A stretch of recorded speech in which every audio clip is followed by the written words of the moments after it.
सभी को नमस्कार। हमारे मन में रोज़ अनगिनत विचार जन्म लेते हैं। कुछ ठहर जाते हैं और कुछ बिना निशान के खो जाते हैं। कभी हम उन विचारों के बादलों पर सवार होकर कहीं पहुंच जाते हैं और कभी हम बस उन विचारों के बादलों को धुंधला होते हुए देखते रहते हैं, उनके साक्षी बन जाते हैं। कभी हम उन्हें लिख पाते हैं, कभी वे बस एक एहसास बनकर रह जाते हैं। हमारे चैनल कौपलें उन खोते हुए विचारों को आवाज़ देने की कोशिश है, जहाँ हर भावना कविता बनकर सांस लेती है और हर शब्द एक याद बनकर हमेशा के लिए ठहर जाता है। शायद इन शब्दों में आपको भी अपना एक अंश मिल जाए। तो आइए आज एक छोटी सी कविता बहुत दिन पहले मैंने लिखी थी, और ये कविता की शुरुआत ऐसे हुई थी कि बारिश का मौसम था, जब हमारे खेतों में हम लोग बीज बोते हैं। उसके बाद छोटा सा अंकुर निकलता है उन कुछ दिनों के बाद उन बीजों से। तो एक ऐसे ही एक दिन था और किसी गांव में एक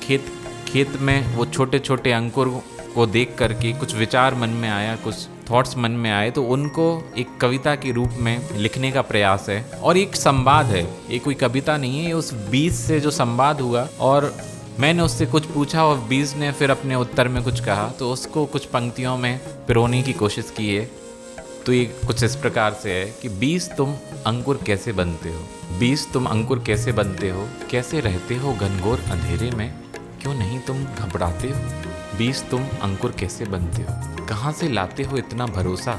इतने धैर्य के साथ कैसे शांत बढ़ते हो, बीज तुम अंकुर कैसे बनते हो, कैसे रहते हो अकेले अकेले, निराश नहीं क्या कभी होते हो, कहाँ से लाते हो साहस अनोखा, अंधेरे से उजाले में आ ही जाते हो, बीज तुम अंकुर कैसे बनते हो, कैसे सहते हो इतनी गहन पीड़ा, सब पुराना छोड़ नया शरीर पा जाते हो, कहाँ से लाते हो दिव्य ऊष्मा, नव जीवन तुम पा जाते हो, बीज तुम अंकुर कैसे बनते हो। उस प्यारे नन्हे अंकुर ने फिर कहा कि अंधेरे से ही आती है उजाले की प्यास,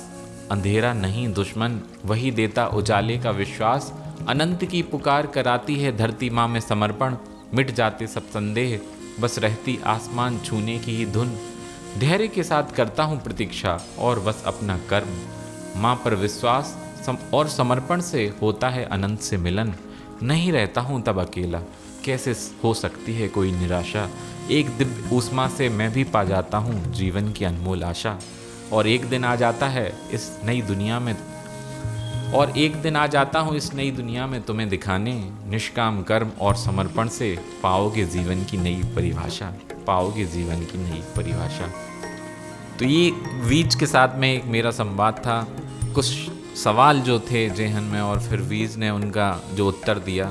तो एक छोटे से अंकुर से ही हमें एक नई प्रेरणा प्राप्त हो सकती है, अगर देखने वाली आंखें हों और हम अपने आसपास जो प्रकृति हमें सिखा रही है, अगर हम उनको देखने और सीखने वाली आंखों से देख पाएँ या सुन पाएँ, तो हम बहुत कुछ सीख सकते हैं। प्रकृति से बड़ा शिक्षक कोई नहीं होता है।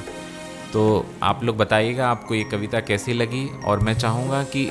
आप सबसे भी मैं ये अपील करूँगा, जो भी इस वीडियो को देखे या सुने, कि जब भी हमारे मन में कोई भी विचार आए, हम उसको ज़रूर लिखें। कुछ तो अच्छा हम लोगों के भीतर से ज़रूर पैदा हो सकता है कुछ, और हर एक के अंदर कुछ ना कुछ होता है, अनुभूतियाँ होती हैं, हमारी एक अंडरस्टैंडिंग होती है, समझ होती है, और चीज़ों को देखने का हर एक व्यक्ति का अपना एक अलग नज़रिया होता है। तो अगर हम उसको कभी लिखें या फिर उसको कहीं सोशल मीडिया का ज़माना है उसको शेयर करें, तो हो सकता है कि दूसरों को भी आपके उस अनुभव से, आपके उस नज़रिए से फ़ायदा हो। तो बहुत बहुत धन्यवाद हमारे इस वीडियो को देखने और सुनने के लिए। Thank you.